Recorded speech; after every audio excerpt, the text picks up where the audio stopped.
ঘুগনি আমরা প্রায় সবই বাড়িতে বানিয়ে খেয়ে থাকি, কিন্তু দোকানের ঘুগনির স্বাদ আর গন্ধ একদম অন্য রকমের হয়।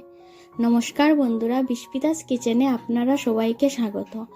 আজকে আমি আপনাদের সাথে শেয়ার করব দোকানের মতো স্বাদ আর গন্ধে ঘুগনির রেসিপি। চলুন তাহলে দেখে নেওয়া যাক আমার আজকের রেসিপি। ঘুগনি বানানোর জন্য আমি এখানে 200 গ্রাম মটর ভালোভাবে ধুয়ে সারা রাত ভিজিয়ে রেখেছিলাম। সময় কম থাকলে 5 থেকে 6 ঘন্টা ভিজিয়ে রাখলেও হবে। মটরগুলো এবার আমি সেদ্ধ করার জন্য একটি প্রেসার কুকারে নিয়ে নিচ্ছি। মটরগুলি প্রেসার কুকারে নিয়ে নেওয়ার পর তাতে দিয়ে দেব 1 কাপ পরিমাণে জল, সামান্য একটু হলুদ গুঁড়ো আর 1 টিস্পুন নুন দিয়ে ভালোভাবে মিশিয়ে কুকারের ঢাকনাটা লাগিয়ে নেব। কুকারের ঢাকনা লাগিয়ে নেওয়ার পর গ্যাসের ফ্লেমটি হাইতে রেখে 3টি সিটি দিয়ে সেদ্ধ করে নেব। আমার এখানে 3টি সিটি দেওয়া হয়ে গেছে। এখন আমি প্রেসার কুকারে ঠান্ডা করতে রেখে দেব। এপাশে দেখুন আমি নিয়ে নিয়েছি 8টি গোটা শুকনো লঙ্কা, 1 টুকরো দারচিনি, 4-5টি এলাচ, 4টি লং, 2টো তেজপাতা, গোটা জিরে, গোটা মৌরি আর গোটা ধনে। তা দিয়ে আমি একটি ভাজা মশলা বানাবো। মশলা ভাজার জন্য প্রথমে গ্যাসে প্যান বসিয়ে লো ফ্লেমে শুকনো লঙ্কাগুলো কিছুক্ষণ ভেজে নেব। ভেজে নেওয়ার পর তাতে দিয়ে দেব এলাচ, দারচিনি আর লং। এটিকেও ভালোভাবে কিছুক্ষণ ভেজে নেব। তারপর তাতে তেজপাতা আর গোটা জিরে, ধনে আর মৌরি দিয়ে আরও কিছুক্ষণ নেড়েচেড়ে নেব। ভাজা মশলা কখনো বেশিক্ষণ ভাজবেন না, না হলে পুড়ে যাওয়ার সম্ভাবনা থাকে, আর মশলা পুড়ে গেলে খেতে একদমই ভালো লাগবে না। দেখুন আমার মশলা ভাজা হয়ে গেছে। এখন আমি নামিয়ে ঠান্ডা করে গুঁড়ো করে নেব। এপাশে আমি একটি আলু আগে থেকে খোসা ছাড়িয়ে রেখেছিলাম। এখন আমি আলুটিকে ছোট ছোট করে কেটে নেব। অবশ্যই আপনারা আপনাদের ইচ্ছে মতো কেটে নিতে পারেন। আলু কেটে নেওয়ার পর আমি আলুগুলিকে একটি পাত্রে নিয়ে নিচ্ছি, নিয়ে ভালোভাবে ধুয়ে রাখবো।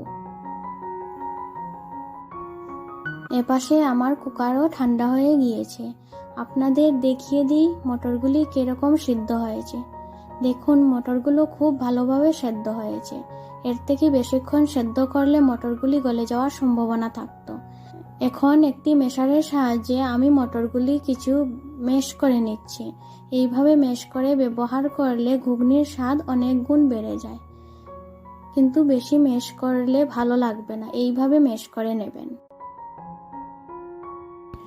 ঘুগনি বানানোর জন্য এখানে 2 টেবিল চামচ আমি সর্ষের তেল দিয়ে দিচ্ছি। তেল গরম হয়ে যাওয়ার পর তাতে মিহি করে কুচনো 2টি পেঁয়াজ দিয়ে দেব। গ্যাসের ফ্লেমটিকে লো থেকে মিডিয়ামে রেখে আমি পেঁয়াজগুলিকে কিছুক্ষণ নেড়েচেড়ে নেব। তারপর তাতে দিয়ে দেব 1 চা চামচ আদা বাটা, 1 চা চামচ কুচনো কাঁচা লঙ্কা দিয়ে গ্যাসের ফ্লেমটিকে লোতে রেখে কিছুক্ষণ কষিয়ে নেব। তারপর তাতে দিয়ে দেব একটি কুচনো টমেটো দিয়ে ভালোভাবে মশলাটিকে আবার ভেজে নিচ্ছি। তারপর তাতে স্বাদ মতো নুন দিয়ে দেব। নুন দেওয়ার জন্য টমেটোগুলো ভালোভাবে গলে যাবে।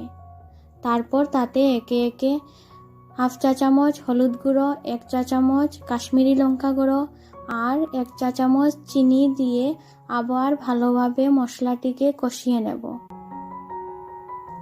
মশলাগুলি ভালোভাবে কষিয়ে নেওয়ার পর তাতে দিয়ে দেব আগে থেকে টুকরো করে রাখা আলুগুলি এখন দিয়ে দিলে ভালোভাবে সেদ্ধ হয়ে যাবে। আলুগুলির সঙ্গে মশলা আবার মিনিট 5 মতো কষিয়ে নেব। মিনিট 5 পর দেখুন আলুগুলো অনেকটাই সেদ্ধ হয়ে গিয়েছে। এখন তার মধ্যে দিয়ে দেব আগে থেকে সেদ্ধ করে রাখা মটরের জলগুলো আমি মটরের সাথে দিয়ে দিয়েছি। মটর সেদ্ধ করার সময় আমি অল্প নুন ব্যবহার করেছিলাম, সেটাই বুঝে আমি আগে স্বাদ মতো নুন দিয়েছি। মটর দিয়ে ভালোভাবে আগে মশলার সঙ্গে ভালোভাবে মিশিয়ে নেব। তারপর তাতে দিয়ে দেব 1 কাপ পরিমাণে জল দিয়ে আবার ভালোভাবে মিশিয়ে নিচ্ছি। আর জল দিয়ে আমি এটাকে অল্পক্ষণ ফুটিয়ে নেব। কিছুক্ষণ ফুটিয়ে নেওয়ার পর তাতে দিয়ে দেব আগে থেকে বেজে রাখা 2 চা চামচ ভাজা মশলা। ভাজা মশলা দিয়ে মিনিট 5 আমি আরও ফুটিয়ে নেব।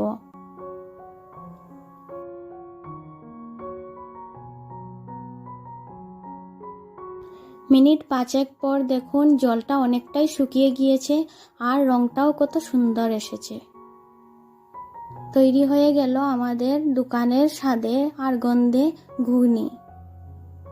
ঘুগনিটিকে আমি পরিবেশন করব কুচনো পেঁয়াজ, কুচনো ধনেপাতা, কাঁচা লঙ্কা, কিছু শসা আর ভুজিয়া দিয়ে।